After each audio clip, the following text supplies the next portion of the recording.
Velkommen ærede lytter til Kro og Kaffe med mig, Ole Gregersen, som jo er specialist i konverteringsoptimering, men som i dag tager den trofaste usability-hat på, fordi jeg har æren af at præsentere et interview med noget nær en legende inden for dansk usability, Rolf Molich.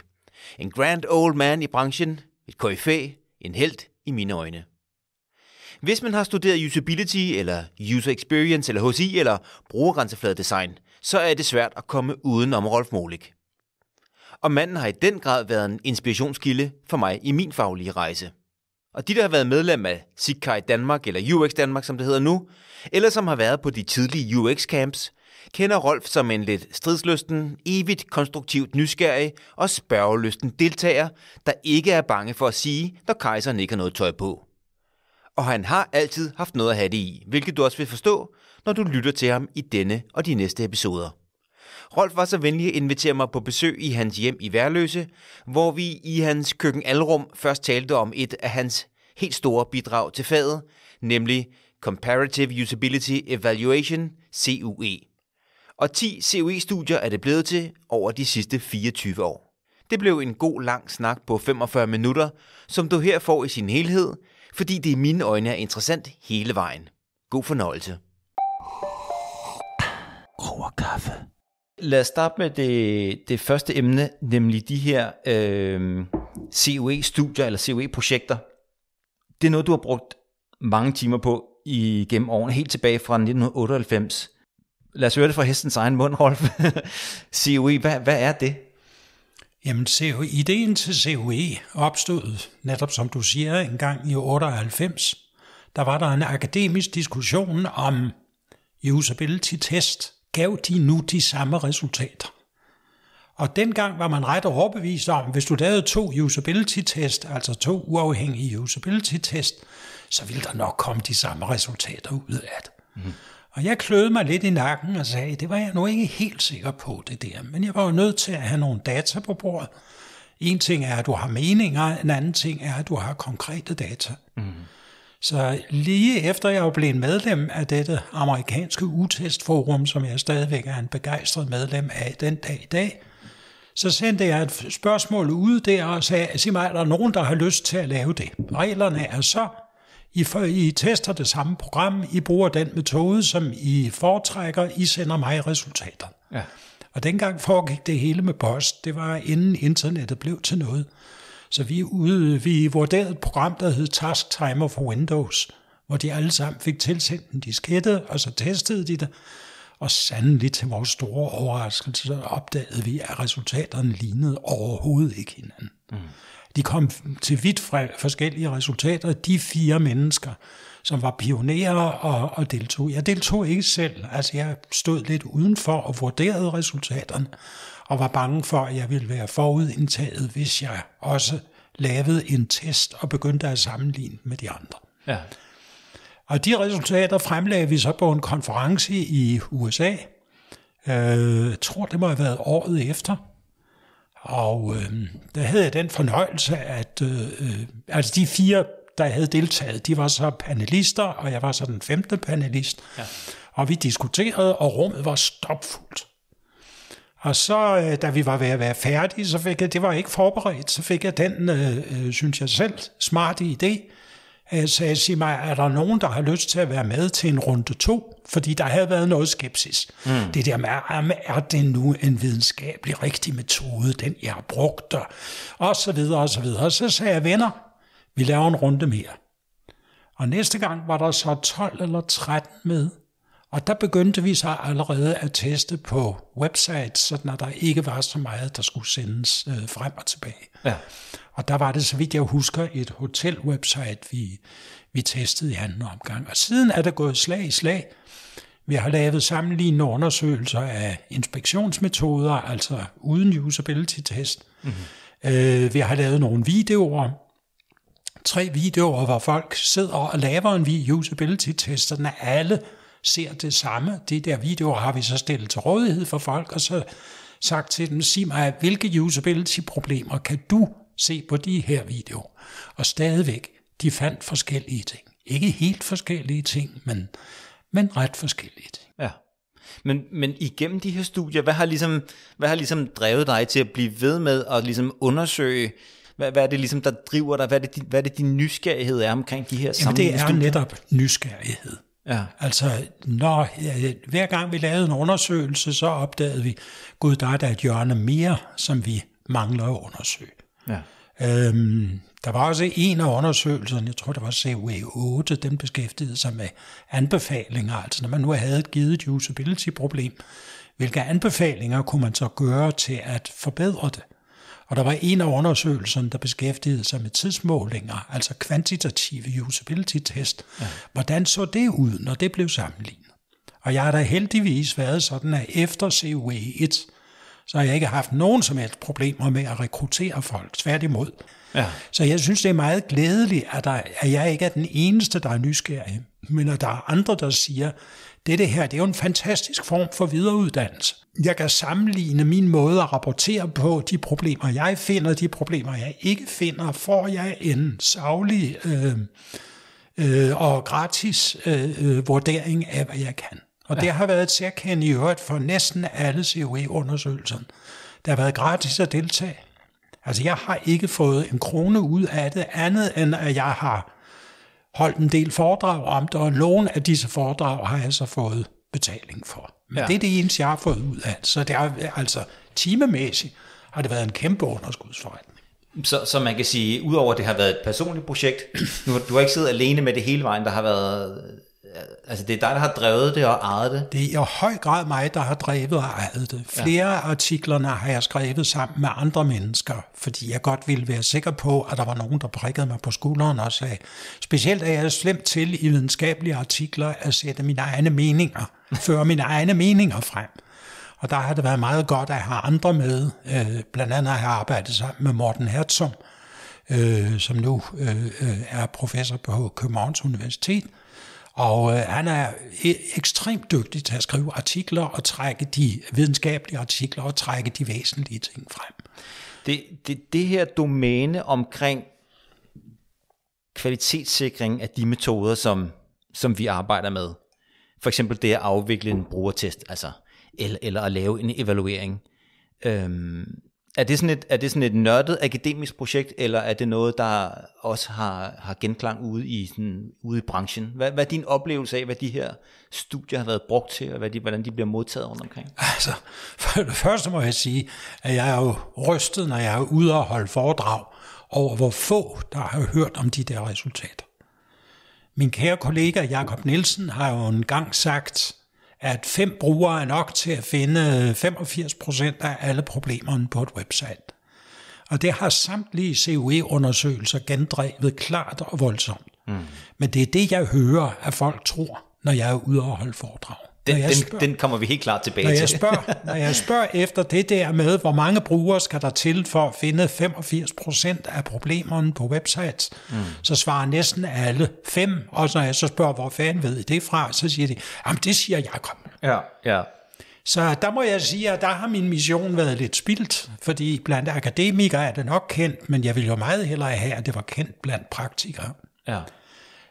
Jeg har i et vist omfang, men desværre ikke i det omfang, jeg gerne kunne ønske mig, været brugt til at lave kvalitetssikring af usability-test. Altså kigget på, mens en kunde fik en udefra kommende usability-tester, eller en af sine egne folk til at lave usability-test, og så kigget på. Jeg har lavet sådan et projekt for den danske Rigsrevision, og det var mit indtryk, at de synes, at det fik de en hel del ud af, og det synes jeg også selv. Jeg synes, at jeg bestemt fandt nogle ting, som skulle forbedres væsentligt i kraft af de iagttagelser. Ja, for jeg tænker på, hvis man kigger ned over COE-projekterne i deres overskrifter, i den beskrivelse, du selv har lavet af de her projekter, så kan man i hvert fald ikke, hvis man er meget interesseret i hvad skal man sige, fagligheden omkring brugervenlighed, så kan man i hvert fald ikke andet end at tænke, wow, er der sindssygt, hvor er der bare indsigter her og viden og tyngde omkring at forstå, hvordan man laver undersøgelser af en høj kvalitet. Så man kan sige, det her er jo, altså når jeg kigger på det, så tænker jeg bare, at det her, det er sådan basisstof, hvis man skal arbejde inden for det her område. Så jeg synes i hvert fald, det er super interessant, men det siger jo også noget om, hvor svært det kan være at trænge igennem med den slags, altså hvad der er, der ligesom styrer de der generelle opfattelser af, hvordan tingene kan laves. Og jeg fornemmer også, at det er den dybe indsigt i de her studier, der gør, at du også har været så engageret i hele arbejdet med certificering, fordi der er sådan en ens sammenhæng mellem, jeg skulle lige til at sige, at se metoder udført dårligt, og så ønsket om at lave en eller anden form for kvalitetssikring. Så på baggrund af de her COE-studier, hvordan har du igennem årene oplevet, at tingene har udviklet sig? Fordi usability og brugervenlighed er blevet sådan en husholdningsting nærmest for mange. Heldigvis, der er mange, der inddrager brugerne og sådan noget. Tænker du, at tingene har ændret sig over de år i forhold til kvaliteten af den måde, evalueringer og brugervenlighedstest bliver lavet i dag? Ja, helt klart. Altså vi ved meget mere om, hvordan man laver en god usability-test, end vi gjorde, da vi startede i 1984 lavede jeg min første usability-test. Ja. Og grundprincipperne var nøjagtigt det samme som i dag. Men i dag er der mange, mange flere, ved vi meget bedre besked om, hvordan du forbereder testen. Vi kender de forskellige faser af en usability-test. Vi ved, hvad faldgrupperne er, og hvad du skal passe på, når du laver testopgaver. Vi ved, hvad du skal passe på, når du skriver din rapport. Vi ved meget mere om, hvordan du kommunikerer resultaterne til brugere, eller til kunden, til interessenterne, ud over at du skriver rapporten. Så jeg kan sige det på den måde, at en af de ting, som jeg synes er meget vigtige læringer af COE-studierne, det er, at vi har lært, hvordan folk laver usability-test. Så altså, jeg har jo set hundreder af menneskers måde at lave usability-test på. Og jeg har lært en masse af det og sagt, gud, ja, sådan kan man jo også gøre, og det er da faktisk en god idé. Ja. Og frem for alt, de fleste COE-studier, de er sluttet med en workshop, hvor vi har diskuteret resultaterne. Og det har været helt fantastisk at sidde der og høre meningerne brydes, at når der var et eller andet, som jeg ikke forstod, eller måske som jeg var uenig i, så er jeg en chance for på stedet at diskutere det med andre, og så er vi tilsammen opnået en større indsigt i problemerne. Man kan sige, at hvis man i dag skulle skrive en bog om at lave brugervenlighedstest, så ville jeg næsten, medmindre man aldrig havde hørt om det, ville jeg næsten sige, at man var et fjols, hvis man ikke havde kigget skævet til de her studier. Jamen, det behøver man ikke engang at gøre. Man kan bare gå ind på vores certificeringshjemmeside, og så downloade curriculum eller lærebogen for usability-test. Ja. Der ligger helt gratis en recept på, hvordan du laver en god usability-test. Beskrevet trin for trin. Cirka 70 sider findes både på engelsk og for dem, der foretrækker det på tysk. Så det kan man få helt gratis i dag. Og det er godt og vel gennemprøvet. Jeg har selv skrevet det, eller har været med en ydet store bidrag til det, der sker. Men det er noget af det, der er kommet ud af COE-studiet. At der er fældet ned, hvordan gør folk typisk. Ja. Jeg kan huske en gang, for jeg ved ikke, om du kan huske det, men fra en fjern fortid, der var der 2 danske seksologer, der hed Inger og Stine Heler. Og deres motto var i mange år, det der med lykken er at vide, hvad der er normalt. Ja. Og det vi har gjort i vores undersøgelser, det er at finde ud af, hvad er normalt. Ja. Hvad kan du gøre? Hvad bør du gøre, og hvad bør du ikke gøre? Ja. Hvor kan det gå galt? Ja. Og hvis nogen skulle være i tvivl, så er det simpelthen så bundsolidt, så kan man sige, hvis man gerne vil have sit bundniveau bare nogenlunde hæderligt, så kan man i hvert fald starte med det. Vil man kunne sige. Synes jeg. Det er i hvert fald det er svært at finde noget i Danmark, der er så gennemarbejdet omkring, hvordan man laver gode evalueringer. Men nu synes jeg, vi skulle prøve at dykke ned. Du har selv dykket lidt længere ned i de her COE-projekter, fordi du har selv udpeget 5 ting på din hjemmeside, sådan nogle key takeaways.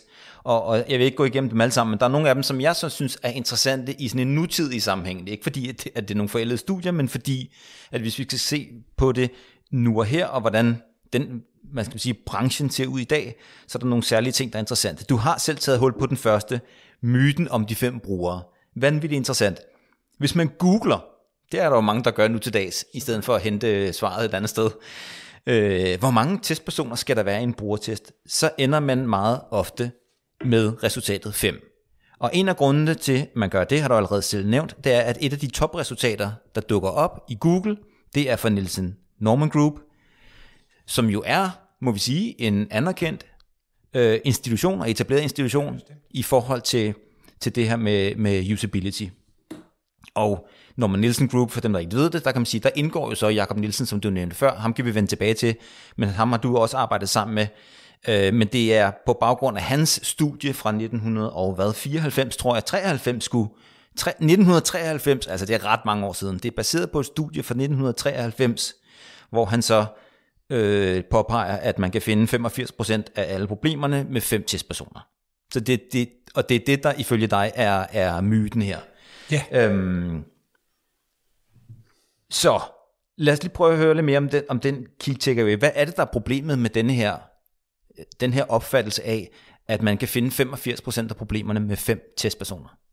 Det er, at du kan finde 85% af problemerne for en givet sæt opgaver. Hvis du begynder at variere opgaverne, eller hvis du begynder at variere moderatoren, altså sætte en anden leder til at foretage testen, så vil du finde helt andre og helt nye problemer. Ja.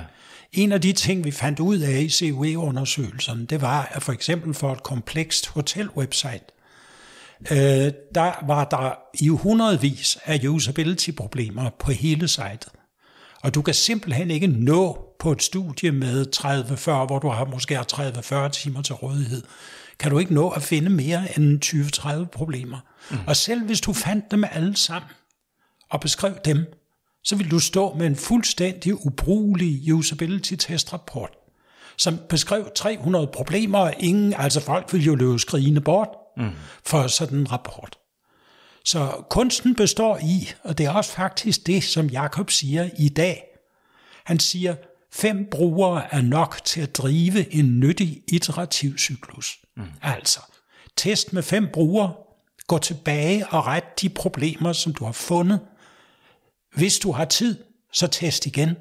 Men lad for guds skyld være med på noget tidspunkt at påstå, at nu har du fundet 85% af alle problemer. Der har du ikke. Nej. Du har fundet nogle af de største og mest tydelige problemer, og det er da meget fint, hvis du får rettet dem. Men du får ikke fundet dem altså.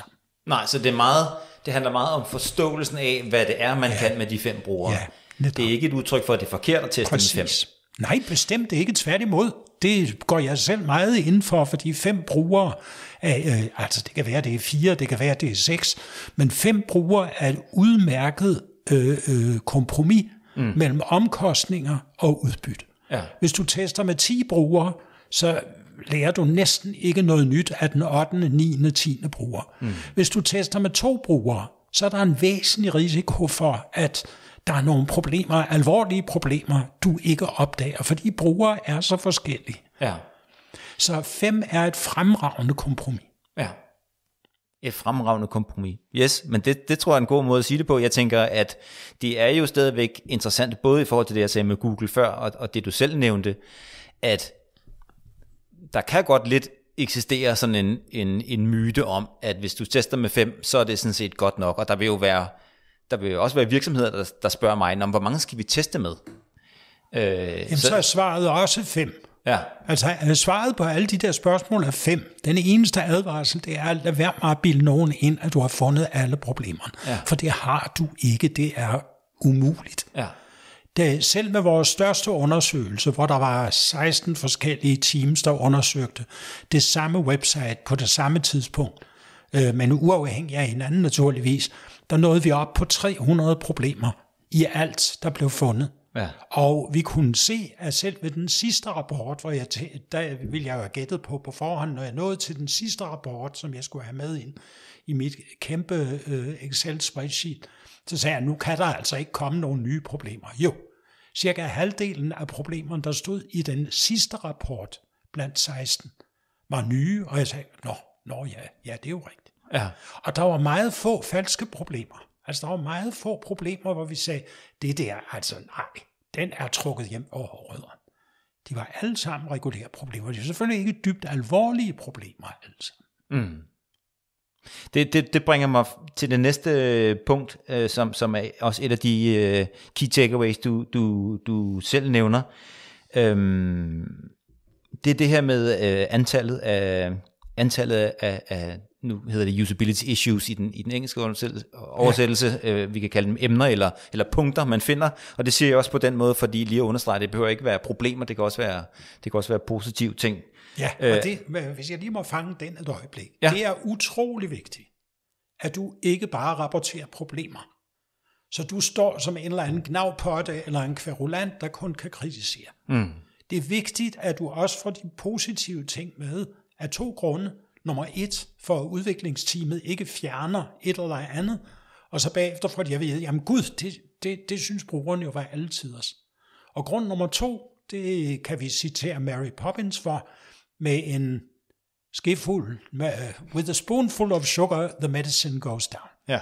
Altså, det er meget nemmere at få folk til at acceptere en liste af problemer, hvis der også indimellem er nogle rosende bemærkninger. Ja. Og så undskyld jeg af. Nej, men jeg plejer jo sådan med et glimt i øjet at sige til mine kunder, der er jo ikke nogen, der gider modtage en usability-rapport, hvor der står alt er godt. så det er jo også sådan en brancheting omkring, at når man skal lave en evaluering, så lugter den jo af, at man skal udpege ting, der ikke fungerer, fordi det er det, der skal rettes. Så det er jo en fin pointe, at også lige få husket, at det betyder jo så faktisk, at resten så fungerer udmærket, kunne man så sige, ikke? Men jeg tager den også til mig, fordi jeg er også strid til ligesom at sige, de gider ikke høre det gode, de vil bare høre alle problemerne, de vil bare finde alt det, der ikke virker. Ja, det kan godt være, de siger det, men de lapper det nu i sig alligevel. Ja, men det der er spændende her, det er, at i de her COE-studier, der er sat en række bureauer eller personer, altså der har meldt sig til at teste nogle relativt store amerikanske virksomheder. Du sagde selv, I rykket over på internettet, og det er sådan noget som U-Haul, Ryanair, Enterprise.com, det er en biludlejning. Og der bliver det nævnt her omkring de her studier, der har fundet op til 300 usability-problemer. Det lyder jo som rigtig meget. Prøv at fortælle lidt om, hvad skal vi med den der indsigt omkring, at der er så sindssygt mange usability-problemer i de her undersøgelser? Vi skal lære at være ydmyge, og lade være med at gå rundt og påstå, at vi har fundet alle problemerne. Og vi skal frem for at lære at bruge vores metode rigtigt, og bruge den som en industriel metode, og ikke som et kunstværk. Altså vi skal lære, at det at lave en usability-test, det er der ganske bestemte regler for. Og hvis du følger dem, så kan det ikke gå helt galt. Mm.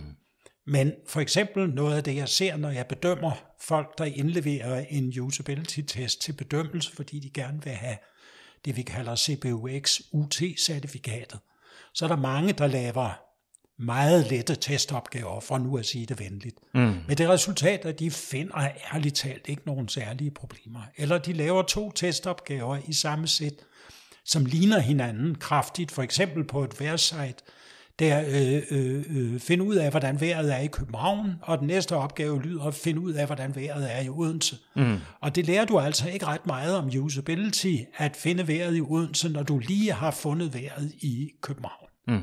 Det er de forbavsende gode til, faktisk. Altså at finde vejret i Odense, når de lige har fundet det i København. Ja, netop. Jo, men det er bestemt testdeltagerne, der er glade for det. Ja. Men du lærer ikke noget af det.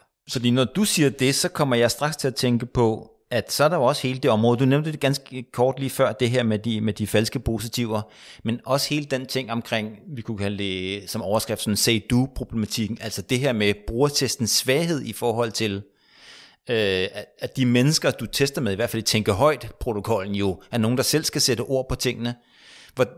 Altså, at det er noget, du har nogle overvejelser omkring det her med, hvornår er noget altså reelt et problem, altså hvad skal man sige, nærmest testbart et problem, eller hvornår er det noget, nogen synes er et problem? Der er vel også en skelnen der?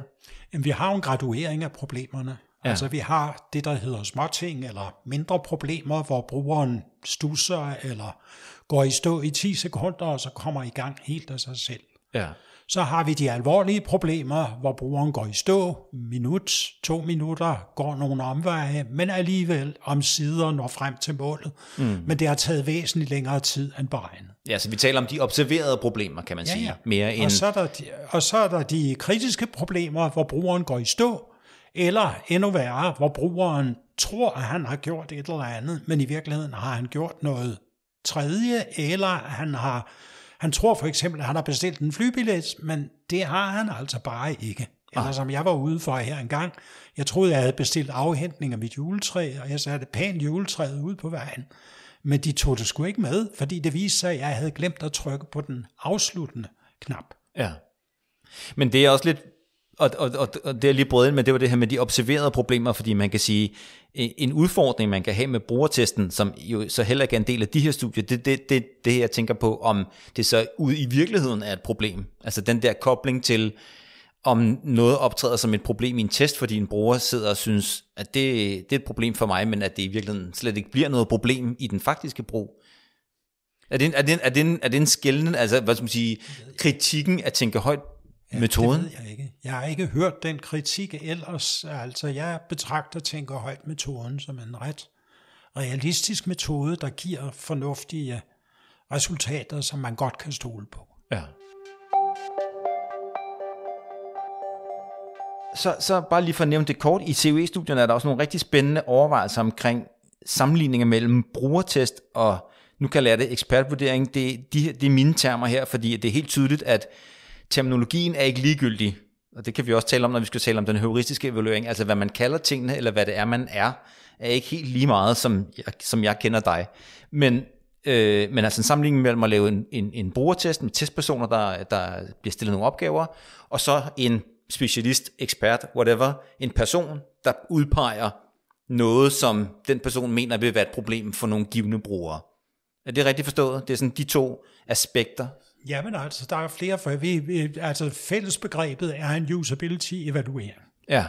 Og du kan lave en usability-evaluering med brugere, og så er det typisk en usability-test. Ja. Eller du kan lave en usability-evaluering, som er drevet af eksperter eller inspektører, og det kalder vi typisk i dag med et samlebegreb for en usability-inspektion. Ja. Og en af usability-inspektionsmetoderne, det er den heuristiske evaluering, og så er der sådan noget, der hedder kognitiv gennemgang, og der er et par metoder mere, som ikke er så kendte. Men med en usability-inspektion, der er det jo altså en ekspert, eller måske en højt kvalificeret bruger, der sætter sig ned, kigger på brugergrænsefladen, og så prøver at tænke sig til, ud fra erfaring osv., hvor kunne der opstå problemer her. Ja. Og det viser sig så, det har vi også lavet en undersøgelse af, hvor vi sammenlignede usability-inspektion med usability-test, og noget til vores overraskelse, og imod de forventninger, som mange havde, så gav de nogenlunde sammenlignelige resultater. Okay. De fandt ikke de samme problemer, eller de fandt ikke alle de samme problemer. Men de problemer, der blev fundet af inspektionen, de var lige så gyldige som de problemer, der blev fundet af testen. Og nogle af dem var selvfølgelig også de samme problemer, som de fandt. Ja. Fordelen ved inspektionen, det er, at du slipper for alle de der besværlige brugere. Altså det går simpelthen hurtigere at lave en usability-inspektion. Ja. Den er noget mere, dine omkostninger ved en usability-inspektion er lavere. Ja.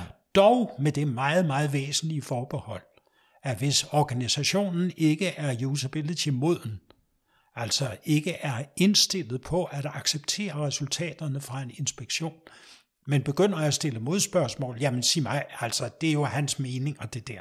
Mine meninger er helt anderledes, han tager fejl.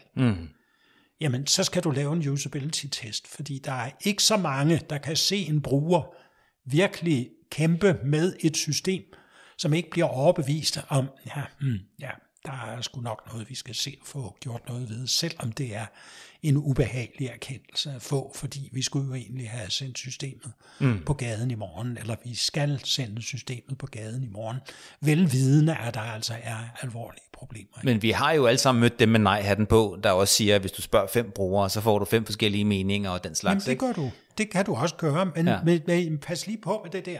For en usability-test handler ikke om meninger. Det kan du bruge et interview til, hvor du snakker med brugeren eller en observation. Det får du meninger ud af. Ja. Men usability-test prøver vi objektivt at iagttage, hvad kan brugeren finde ud af, og hvad kan brugeren ikke finde ud af. Og hvis brugeren undervejs siger noget i stil med, ja, men det tror jeg nok, at andre vil have problemer med, det er vi fuldstændig kolde overfor. Så siger vi venligt til brugeren, jamen der kommer nogle flere brugere, så får vi jo se der, om de har problemer med det. Ja. Men altså det der med brugere, der udtaler sig på andres vegne, det er meninger, og det har ingen plads i en usability-test. Nej. Det der tæller, det er, kan brugeren finde svaret, og hvor lang tid tager det at finde svaret, og er svaret det helt rigtigt. Ja, og jeg tror, det jeg lidt prøvede at påpege, det er det der med den der forståelse, nogen har af, når man går ind og tester, for eksempel laver brugertest, at så kan det være, at man skal øve sig lige nogle gange og få givet dem den beskrivelse, du lige har givet mig her, så det er tydeligt for dem, der er i tvivl eller kritisk over for metoden omkring, hvad er det egentlig, hvorfor er det egentlig, det her en troværdig metode, kan man sige, så man ikke har den der nej-hat på og siger, det der brugertest der, nu har I spurgt dem der, men hvis I spurgte dem der, så ville de måske være helt vildt glade for det, ikke? Altså, det er jo egentlig bare nogen, som ikke er interesseret i, kan man sige, at få udpeget problemerne. Men det vi har lært, det er, at du skal jo passe på under en usability-test, at du ikke hele tiden spørger ind til brugerens meninger. Ja. Altså, hvad synes du om dit, og hvad synes du om dat? Nå, nu taler jeg om ejerne, kan man sige, interessenterne, kan man sige, og ikke deltagerne, ikke? Ja, men moderatoren skal passe på med, at det ikke får en skær af, at det i virkeligheden er, at du fisker efter brugernes meninger om dit og dat. Ja. Så egentlig plejer vi at sige, at hovedreglen for en moderator, det er, hold din kæft. Ikke? Spær øjnene op, se hvad der sker, men bland dig så lidt som muligt i det. Og hvis brugeren spørger dig om noget, så prøv at undvige spørgsmål. Du må selvfølgelig gribe ind, hvis brugeren går uhjælpsomt i stå, eller hvis der optræder et teknisk problem, så er du nødt til at hjælpe. Ja. Men ellers bland dig udenom. Ja. Og der har jeg så til min overraskelse set selv temmelig erfarne usability-testere, som frygtelig gerne ville snakke med brugeren undervejs. Men det er ikke meningen i en usability-test. Jeg tillader mig også at indskyde, at der er nogen, der ikke ser helt på det på samme måde som dig, når det gælder den måde at være moderator, kan man sige. Er det ikke rigtigt forstået? Jo, det er det. Kan man sige, fordi jeg kan også huske, at du var med til at skrive nogle retningslinjer for det danske SIGCAI omkring kvalitet i brugervenlighedstest. Og der noterede jeg mig også allerede dengang, at din tilgang til at være moderator er den der med at sige så lidt som muligt, hvor andre vil være mere spørgende, altså kan man sige, når man spørger dem, hvordan. Så skal de bekende kulør, og så skal de kalde det et interview, og lade være med at kalde det en usability-test. Ja. Fordi det er jo også en gyldig metode. Det er, at du interviewer folk, mens de arbejder med et system. Ja. Det er bare ikke en usability-test. Nej, Men det er rigtigt, at som du siger, at der er nogle andre folk med guru-hat på, som ikke er helt enige med mig på det. Jeg er i hvert fald personligt nok også mere talende, end jeg hører dig lige anbefale, kan man sige. Okay. Men det tror jeg også, jeg husker også i hvert fald dig som at have den her med at blande sig så meget udenom som bare du sådan, fordi det indre blik har et billede af mig, der står og siger, fy, det har jeg. Så er det kan du tro. Ja. Det har jeg som det ene yderpunkt. Ja. Nej, men tilbage til det her med brugertester ekspert. Usability inspektionen. Ja, fordi jeg vil gerne bruge de rigtige termer her, fordi det er ikke helt uvæsentligt, men jeg synes i hvert fald, det er jo en virkelig spændende erkendelse af de to metoder, som jo på mange måder er meget forskellige i deres sådan afvikling i hvert fald, at de sådan på tværs af det her studie i hvert fald viser sig at give nogenlunde ensartet resultat. Men det jeg straks tænker, det er, at det må jo også have utrolig meget at gøre med, hvem det er. Selvfølgelig både afvikler brugertesten efter alle kunstens regler, men i den grad også, hvad det er for en person, der sidder og laver den usability-inspektion. Du kaldte det selv for et ekspertreview for et øjeblik siden. Ja. Det udtryk, at vi holdt op med at bruge, fordi der var nogle af mine studerende, der spurgte mig, Rolf, hvad er en ekspert? Og det blev jeg svar skyldig, så vi holdt op med at bruge det der og kaldte det en usability-inspektion. Ja. Og i dag siger vi, at enhver usability professional med lidt erfaring, og for den sags skyld en bruger, der kender området nogenlunde, og som har fået et grundkursus i usability, de kan godt lave en usability-inspektion. Det drejer sig om at have noget sundt fornuft, og det drejer sig om ikke at sætte sine, altså ikke at prøve at ville have en personlig kæphest, som man gerne vil ride igennem.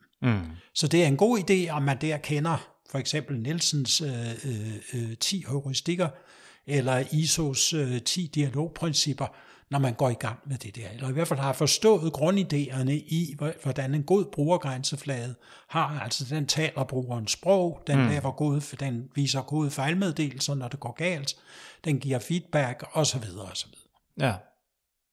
Men der er i hvert fald ingen, altså jeg sidder jo straks og tænker, altså det er jo ikke fordi jeg har noget imod, at der er nogen, der laver usability-inspektioner, det er sådan set, det kan hvem som helst tilbyde, men jeg tænker, der må også være rigtig meget, hvis jeg skal lave en usability-inspektion, der bliver lige så gyldig, eller lige så god, lad os bare bruge ordet god, som jeg synes en brugervenlighedstest kan være, så tænker jeg, så skal jeg nok også have set nogle test på et tidspunkt med nogle, altså have noget indsigt i, hvordan rigtige brugere agerer, hvad de har svært ved, og jeg skal nok have gjort det nogle gange, så der er i hvert fald, jeg tænker, der er noget erfaring, der må være vigtig i forhold til at kunne lave en god usability-inspektion. Det er der måske. Det har jeg ikke beskæftiget mig så meget med, og på mine kurser der, på mine universitetskurser, hvor de studerende lavede usability-test i stor stil, der havde vi ikke nogen tilsvarende øvelser med usability-inspektion. Så jeg ved ikke, hvad der kommer ud af det. Det jeg jo havde i COE-undersøgelserne, det var, at de folk, der lavede usability-inspektionerne, det var altså nogle folk med stor erfaring. Ja. Og de gjorde det selvfølgelig på den rigtige måde, og det var ikke op til mig, selv hvis de gjorde det lidt anderledes, end jeg havde tænkt mig, det gjorde de jo ikke. Så er det jo ikke op til mig at kritisere dem. Nej, men det er meget vigtigt ved en usability-inspektion, at du på forhånd gør dig klart, sig mig, hvad er det egentlig for opgaver, brugerne ønsker at løse på dette her system. Altså, hvis du går ind på et hotelreservationswebsite, jamen så er det nok, at de vil reservere et værelse, eller de vil afbestille et værelse, og så kigger du efter, trin for trin, jamen kan du for hvert skridt der se, hvad skal jeg gøre nu? Kan du forstå de informationer, der står på siden, og når du frem efterhånden til det rigtige resultat?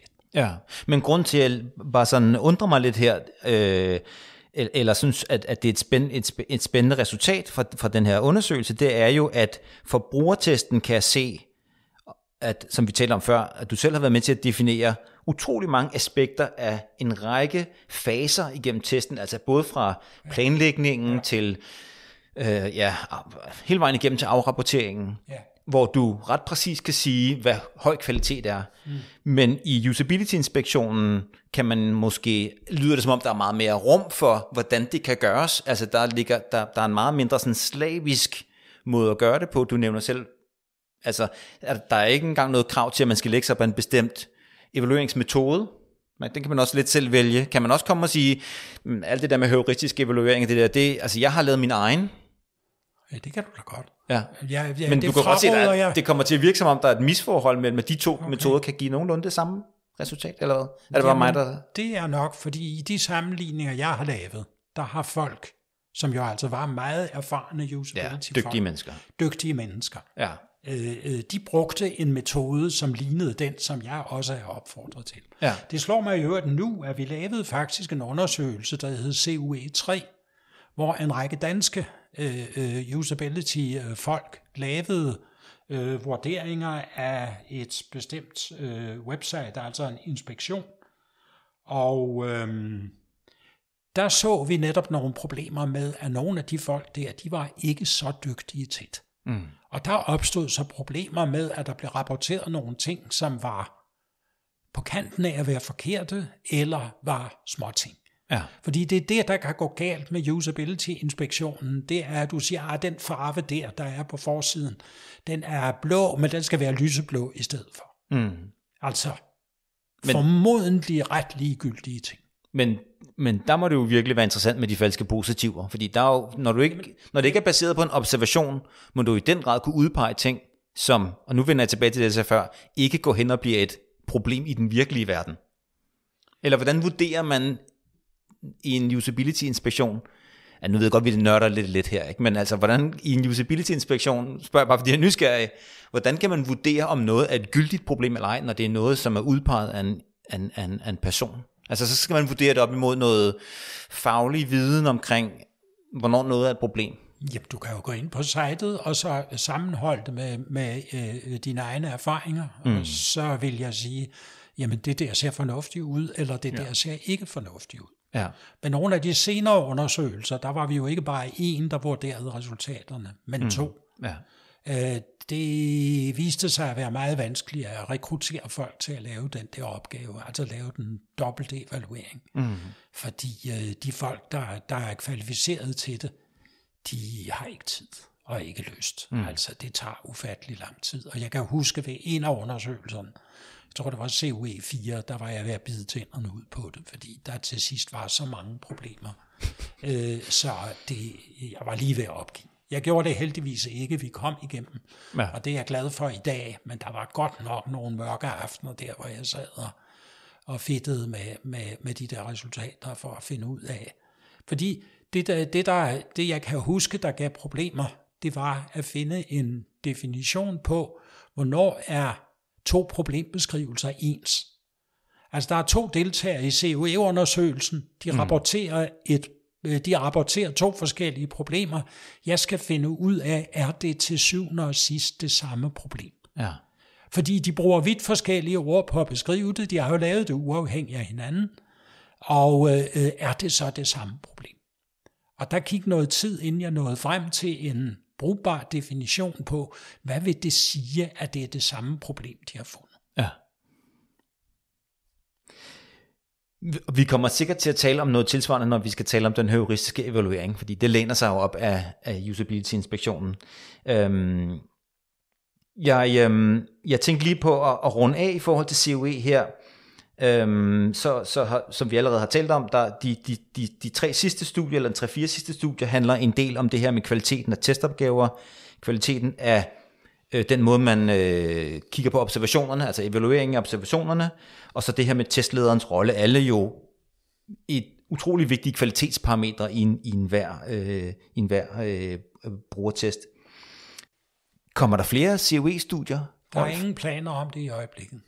Men hvis der var et eller andet spændende emne, som det kunne betale sig at undersøge, så vil jeg da være frisk på at gå i gang med det igen. Ja. Men lige nu er der ikke nogen, og det hænger som sagt sammen med, at alle de vigtige aspekter af det, der kunne være, dem mener jeg, vi har dækket. Ja. Men hvis du har et godt forslag, så er jeg da lydhør. Men vi har dækket temmelig meget af det. Ja. Så sådan så svaret job done, opgaven er løst. Ja, i hvert fald medmindre du, som du selv lige sagde lige for et øjeblik siden, medmindre du begyndte virkelig at nørde rundt i det. Ja. Der har også været nogen, som for 10 år siden kom og sagde, men de der resultater der, de er fra begyndelsen, altså de er fra omkring år 2000. Det gælder ikke mere i dag. Så der kørte vi en undersøgelse, som egentlig lignede, altså kørte vi en klassisk undersøgelse igen, bare for at vise, nej, problemerne er der stadigvæk. Ja. Og den seneste undersøgelse, vi lavede her i 2018, COE10, som i høj grad havde fokus på moderationen, den viste, at mange af de problemer, vi kendte i forvejen, de levede stadigvæk i bedste velgående. Ja. Og det er måske også noget af det, der er så smukt ved området omkring, eller med fagområdet usability, det er, at rigtig meget af det handler om menneske-maskine-interaktionen, altså mennesket foran apparatet, og de ting ændrer sig ikke i sådan et tempo, kan man sige. Så det at lave den undersøgelse, og det at udføre den metode, har på mange måder ikke ændret sig nævneværdigt. Det er teknologien, der har ændret sig, men interaktionen er jo, og metoden er jo på mange måder stadigvæk den samme. Yep, det er jeg helt enig i. Tak, Rolf. Det er super spændende at høre om. Jeg vil anbefale alle, der synes, at den her diskussion er interessant, at gå ind på dialogdesign.dk og kigge på de her studier, der er links til en del fine artikler også, hvor tingene er formuleret kortere og mere sådan spiseligt, hvis man er... Nej, de er formuleret meget længere, og meget mere omstændeligt, men meget mere præcist. Jeg oplever, der ligger nogle dokumenter, som er rigtig dejligt tilgængelige, hvis man synes, noget af det godt kan blive for akademisk. Og det jeg egentlig prøvede at sige, Rolf, det var, jeg anbefaler, at man går ind og kigger, for der ligger super meget viden formuleret på mange gode forskellige måder, og også som vi sagde før med key takeaways, og hvad er det, du skal tage med fra det her, og den slags der. Så det er super, super spiseligt, og i den grad stadigvæk meget relevant. Det var så den første del af interviewet med Rolf Molich, optaget i januar 2022. I næste episode kan du høre Rolf fortælle om sin vigtige rolle i tilblivelsen af den, må man sige, nærmest verdensberømte metode, den heuristiske evaluering. Vi høres ved.